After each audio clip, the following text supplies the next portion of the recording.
રામના પિતાજી ગુજરી ગયા અને એને શ્રાદ્ધ કરાવવાનું હતું અને ઋષિઓને જમવાનું કહેવાનું હતું.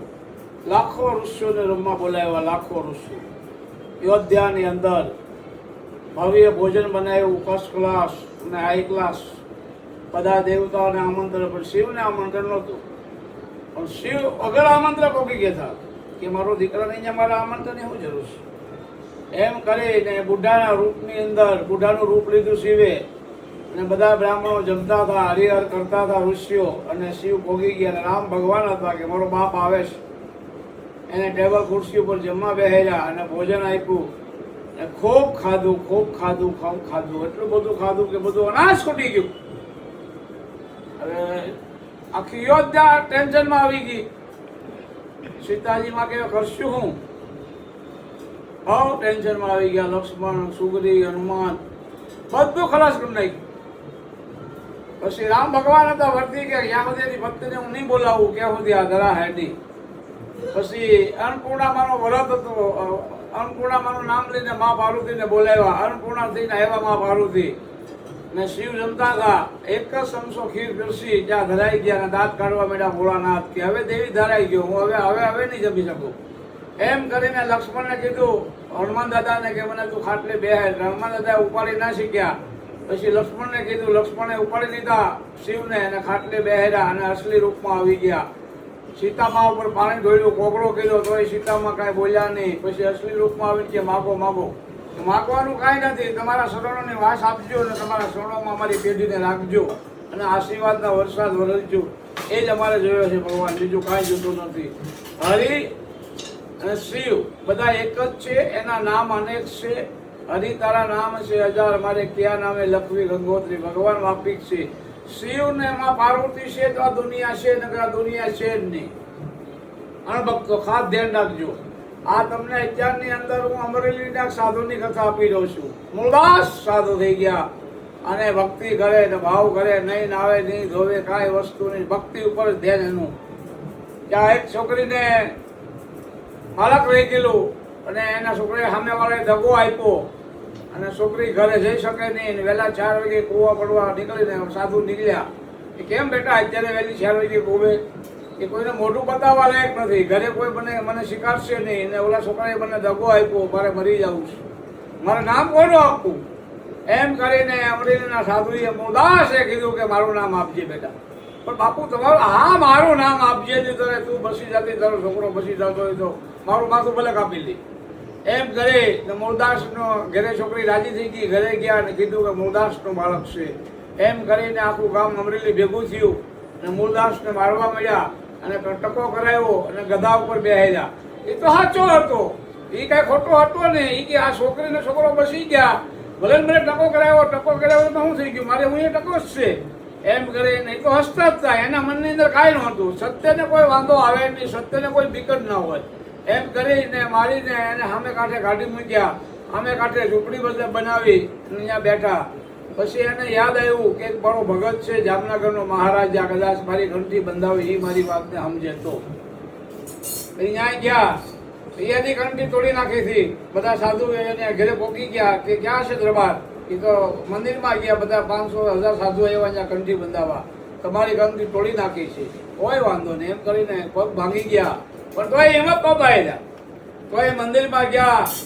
મૂળદાસ સાધુ એક વર્ષમાં મીંદડી મરી ગઈ હતી, મીંદડીને લેતા ગયા જોવામાં નાખીને. બધા સાધુ બેઠા હતા, ત્યાં અંદર એન્ટ્રી કરી ગયા કે જો પાપીઓ આવ્યો, પાપીઓ આવ્યો. એમ કરીને કીધું બધાએ કે ભાઈ હું પાપીઓ છું, પણ હું તમારા માટે આવ્યો છું, એક ફરિયાદ લઈને આવ્યો છું. કે શું ફરિયાદ છે? આ મીંદડી મરી ગઈ છે અને એના બસોડિયા દૂધ વિનાના તળવે છે. તમે બધા સંતો છો ને, બધા ભગવા પહેરેલા છે, તમારા હાથમાં મોટા મોટા કમંડલ છે. આને તમે હાજી કરી ગયો તો એના છોકરા દૂધ પીતા થઈ જાય. તો ઓલા બધા દાંત કાઢવા મળ્યા કે જે મરેલા છે હાજર થોડા થાય, તો તમે સાધુ શું કામ ના ખાલી કંડલ લઈને નીકળી બીજા હારો લા મારી પાસે. એમ કરીને કમંડલ હાસકી લીધું મૂળદાસે, અને મૂળદાસે હાથમાં પાણી લીધું કે જમીનથી માંડી પતા સુધી મેં બધાના પાપ મારી પાસે લીધા હોય અને મેં કોઈ પાપ ન કર્યું હોય તો મીંદડી જીવતી થઈ જવી પડે. અને પાણી સાઈડું મીંદડી જીવતી થઈ ગઈ. જામનગરનો રાજા પગમાં પડી ગયો. આ બધાની કંઠી બંધાવી હતી, તોડી નાખી. બધા સાધુને ગાયું આપીને કાઢી મૂક્યા અને આને પીજે લઈ ગયા કે હું તમને ઓળખોમાં થાપ કરી ગયું ગુરુ. ઓળખી જાય ગુરુને તો બેડો પાર થાય, ન ઓળખે તો કાંઈ બેડો પાર ના થાય. ગુરુ ગોવિંદ દોનો ખડે હે કિસકો લાગુ પાય. તો 12 દિનના ઠાકરે કીધું, કાળિયા ઠાકરે કે ગુરુ કો વંદન કરો. એ મારો સાધુ. સાધુએ તો બધાની માથે કસોટી લીધી છે. સાધુ છે તો બધું છે, તો કાંઈ નથી. આ તમને એક કથા આપી રહ્યો છું અત્યારની અંદર જનક રાજાની. જનક રાજાની આ બગીચાની અંદર બધી છોકરીઓને લઈને નાસ્તા હતા. દુર્વાસા ઋષિ આવ્યા. 4-5 વર્ષ કીધું કે મને ભૂખ લાગી, ખાવા આપો. એમ કરીને એને છોકરીઓ ડાન્સ કરતા છે, ત્યાં એનું મોઢું હતું જોવાનું, અને એની સામે ધ્યાન ન આવ્યું. દુર્વાસા ઋષિ આવી ગયા ક્રોધમાં અને હરાપ આપી દીધા. આખો બગીચો હુકવી નાખ્યો. ત્યારે એનું મોઢું, એનો અવાજ ખોલ્યો કે હે ભગવાન, હે ઋષિ, મારો બગીચો હારો કરી ગયો, હું તમે જોઈ જમાડું. હવે હું મેં તો હવે તને હરાપ આપી દીધા. અત્યાર સુધી બોલ્યો નહીં, 10 વાર તને કીધું મેં, પણ તારે ધ્યાન હતું, આ છોડી દો અમે. એમ કરી કે હવે શું કરું કે પતિવ્રતા નારી હોય અને આમાં ઘડો પાણીનો નાખે તો તેનો બગીચો સારો થાય, નગર ના થાય. કૌશલ્યા માને કેવડાવ્યું દશરથ રાજાને, ત્યાં ચીઠી મોકલી કે તમે આવો, મારો બગીચો હુકાઈ ગયો, તમે પાણીને એક કાગળ નાખવા. એમ કરીને કૌશલ્યા અને દશરથ રાજા તૈયાર થતા. ત્યાંની રાણીને ખબર પડી ગઈ, દાસીને, કે તેરપા જવું બા, કે આ માટે જવું છે. બસ એટલી જ વાત. તો પતિ નારી હું છું, તમારે જવાની એટલી વાતમાં જરૂર નથી, તમે બેસી જાઓ બેટા. એમ કરીને એને દાસી નીકળી ગઈ રસ લઈને. સમજ્યા? રસ લઈને પોકી બધા જોવે કાં તો દાસી આવી, આ શું કરશે? એમ કરે ઘણો ઈશ્યો. બધા કે આગળ દોરી તૂટી જાય, પણ દોરી થોડી તૂટે. એને વિશ્વાસ હતો કે પતિવ્રતા નારી હતી. ઘડો કાઢી અને પાણીનું સાપું નાખ્યું, ઘડો ઢેલવો બગીચામાં, તો બગીચો લીલો કાશ થઈ ગયો. જનક રાજા નાખી ગયો, મિથિલા આખી પગમાં પડી ગઈ બેનની, એમાં વાત પતિવ્રતી નારી માં. એમ કરીને એને ભેગે લાગ્યા અને સાધુને દુર્વાસા ઋષિને ભેગે લાગ્યા, એને જમાડ્યા અને હાથ વાર નમન કર્યા કે હવે ઋષિ અમારી આવી ભૂલ અમે નહીં કરી. એટલે એક નાની એવી ભૂલ થઈ જાય ને તોય તમારે બહુ ભોગવવું પડે છે. એ કર્મને સંગાતે હેરાણા મારું કોઈ નથી. કર્મ ભગવાન છે, જેવું કર્મ કરો એવું જ ફળ મળે. તમે કોઈને ચેક આપ્યો હોય, બેંકમાં પૈસા જમા ન હોય તો ચેક પાસ ન થાય, રિટર્ન ન થાય. પુણે લક્ષ્મી, પુણે વારિજા, પૂર્ણ હોય તો બધી વસ્તુ પ્રાપ્તિ થાય છે. બાકી આ બધું ખોટું છે. તમે મા બાપને હાંસવી લો, ગુરુને હાંચવો, બેન દીકરીને હાંચવો. હંમેશ માટે બેન દીકરી સામે એવી હોવી જોઈએ, એ ગમે એવી હોય કદાચ બેન દીકરી, એના કર્મ એ ભોગવે, પણ આપણી ફરજ આવે ત્યારે બેનને ત્યાં દોડીને એને ફોન કરાય કે બેન તારે કાંઈ કામ હોય તો આવજે દોડીને મારી ઘરે કાંઈ લેવા. એને બાપ દીકરીનો સંબંધ કહેવાય. અને દીકરીના ઘરનું ખવાય નહીં, બને ક્યાં સુધી ન ખવાય.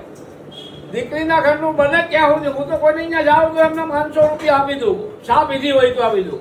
હું કોઈના ઘરનું ખાતો જ નથી, પાણી નથી પીતો આજની તારીખમાં. હંમેશ માટે આજ બપોરે કાલ બપોરે જમવાનું, સાંજે 1 ગ્લાસ દૂધ પીને હોઈ જવાનું. એ સાચું કર્મ છે. ધર્મ ને કર્મ એ જ સાથે આવશે, બાકી બધું હારે કાંઈ નહીં આવે. ઓમ નમો નારાયણ, જય સિયારામ.